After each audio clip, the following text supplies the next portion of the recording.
Ndabasuhuje inshuti bakunzi ba Impotore TV nari ngarutse kugira ngo tuganire ku mateka no ku makuru. Uyu munsi turaganira ku makuru ari mu karere k'ibiyaga bigari no mu burasirazuba bw'isi, dore ko ari uduce tudasanzwe, ni uduce duhoramo intambara. Ushobora kwibaza kuki mu Rwanda mu karere k'uburasirazuba bwa Kongo gahana imbibi n'u Rwanda cyangwa se ku bwoko bw'abanyarwanda muri Kongo kuki bahora mu ntambara, izo ntambara zikagira ingaruka ku Rwanda no kuri Afurika.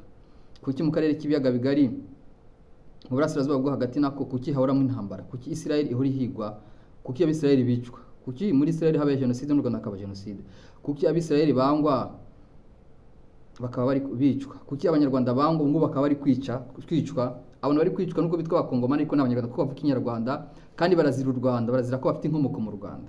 Ibyo rero nibyo ngira ngo tuganire uyu munsi. Rero u Rwanda ushobora kwibaza uti u Rwanda rurazira iki? Njye nakoze ubushakashatsi rero nifashishije Bibiliya, icya kabiri nifashisha amateka y'abanyarwanda ubwabo icyo bivugira, kuko Bibiliya iravuga mu migani ngo uko umuntu atekereza mu mutima we niko ari. Naje rero kureba intekerezo z'abanyarwanda, nsanga abanyarwanda bafite ubudasa bwabo. Igituma abanyarwanda rero bangwa nuko bafite impano idasanzwe. Iyo umuntu afite impano idasanzwe arahigwa. Abanyarwanda rero bafite imana idasanzwe gute? Abanyarwanda ubwabo biyita ko ari ubwoko bw'Imana, bazi ko ari bene Imana. Abanyarwanda bitwa bene Imana, murabizi mwese. Ushobora kwita abanyarwanda, abantu batuye mu Rwanda ushobora kwita abanyarwanda cyangwa ukabita bene Imana. Ku bantu bazi u Rwanda murabizi nka ya ndirimbo bene Imana. Bene Imana nibo bene imigisha, bene Imana bavuga muri ya ndirimbo bene Imana n'abanyarwanda. Abo rero ukabahuza n'abandi bantu bitwa ko ari ubwoko bw'Imana buri mu burasirazuba bwo hagati, abana ba Yakobo mwene Isaka mwene Aburahamu. Abanyarwanda nabo ni bene Kanyarwanda mwene Gihanga. Bose ni bamwe kubera ko bose bafite ijambo ry'Imana. Naje gusanga abanyarwanda bari bafite ijambo ry'Imana muri bo, bari bafite Bibiliya.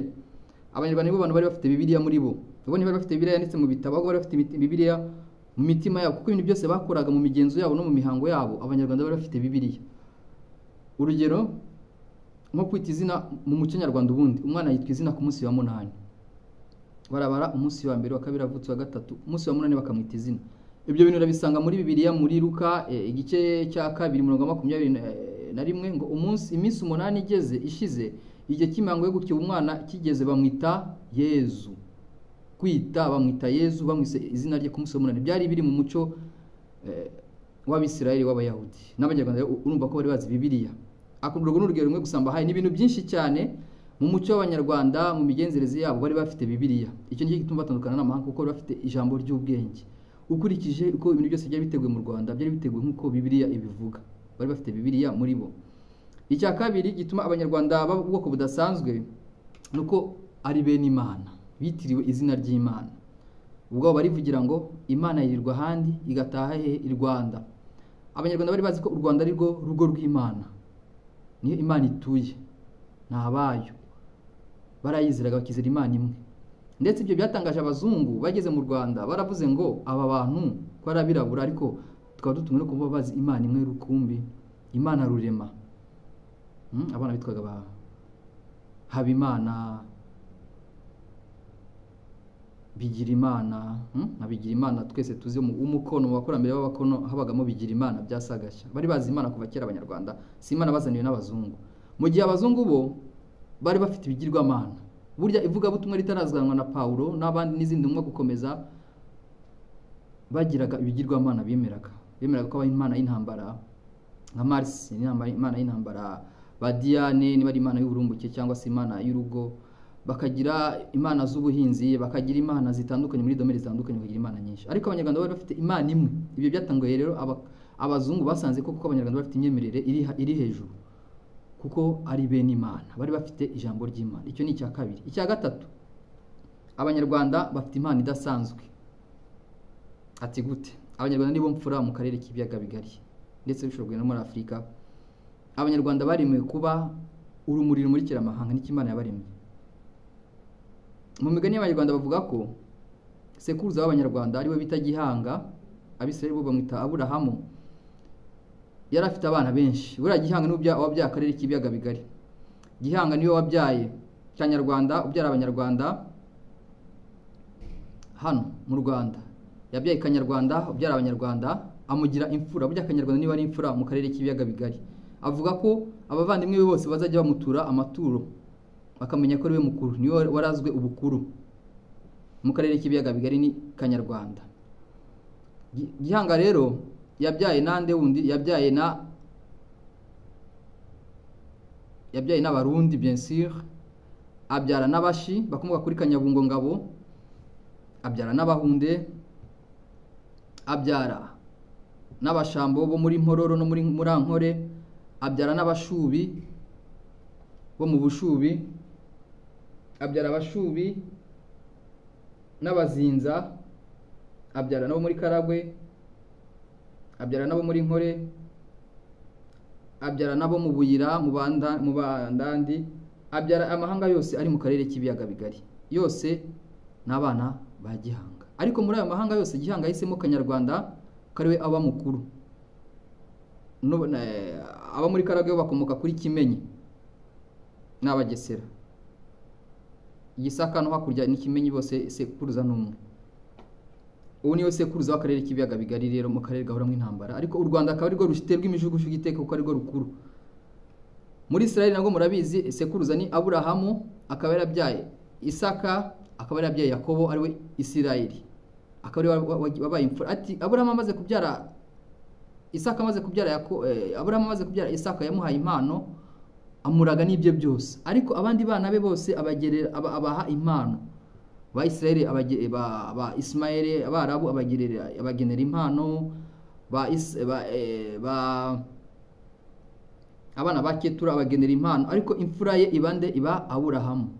Bivuze rero ko Aburahamu yahaye Isirayeli impano idasanzwe, akaba ari cyo kintu gituma arwanywa na bene se mu karere k'uburasirazuba bwo hagati gahoramo intambara, kubera ko ari we mfura, ari we warazwe impano. N'Abanyarwanda nabo bakaba barazwe na Gihanga impano yo kuba imfura, yo kumurikira amahanga. Ibyo bigatuma rero iyo mpano bayizira kuko bababwira ngo ntibameze kimwe natwe, barabanga Abanyarwanda.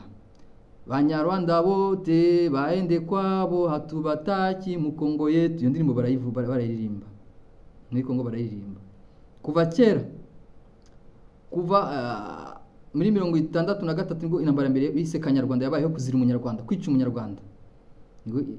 Nyuma y'ubwigenge mese imyaka 3 imaze kurangira, hahise hatangira intambara mu karere k'ibiyaga bigari.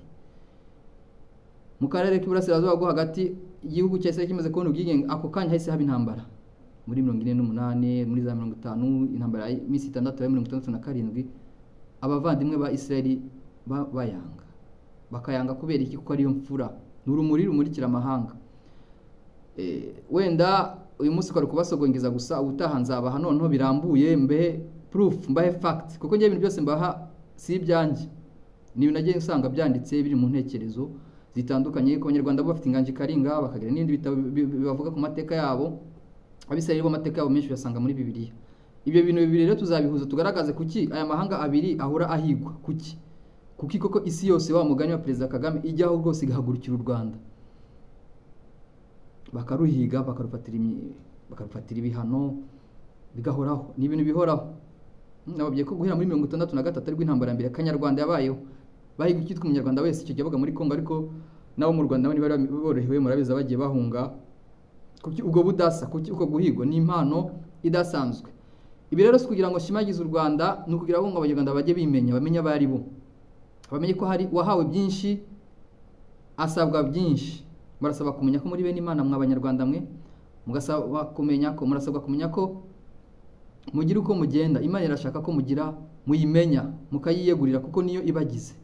Kuko nitabagira ababisha banyu bazaba babonye. Israeli namwe nimwibagirwa yabahanzi yabaremye, kazaba kababayeho. Iran ihora yirahira ngira ashaka kuzabajugunya mu nyanja ntibasibe ko ikarita y'isi izaba ibabonye. Rero bakunzi ba Imotore TV, ibi ni ibintu by'ubwiru, ariko nicyo gihe cyakigeze kugira ngo tubibasangize. Ni ibintu bifite facts, nzabaha ibitabo, si ibintu byanjye ngiye gusa. Icyo nkora mbazanira ubushakashatsi, icyo abanditsi n'abashakashatsi bavuga, mbereke ukuri kw'ibintu. Kuko ushobora kwibaza kuki intambara zihora mu Rwanda, mu karere k'ibiyaga bigari, kuki muri 1996 n'umunani ibihugu byose byaragiye birwana n'u Rwanda ngo ntibashaka abanyarwanda, ni Namibia, Angola, Zimbabwe, Chad, SADC yose, Afrique Centrale yose baraza barwanya abanyarwanda mu ntambara yabaye muri Congo.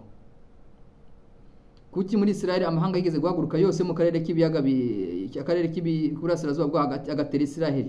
Kuki? Nicyo ikintu dushaka kuganiraho.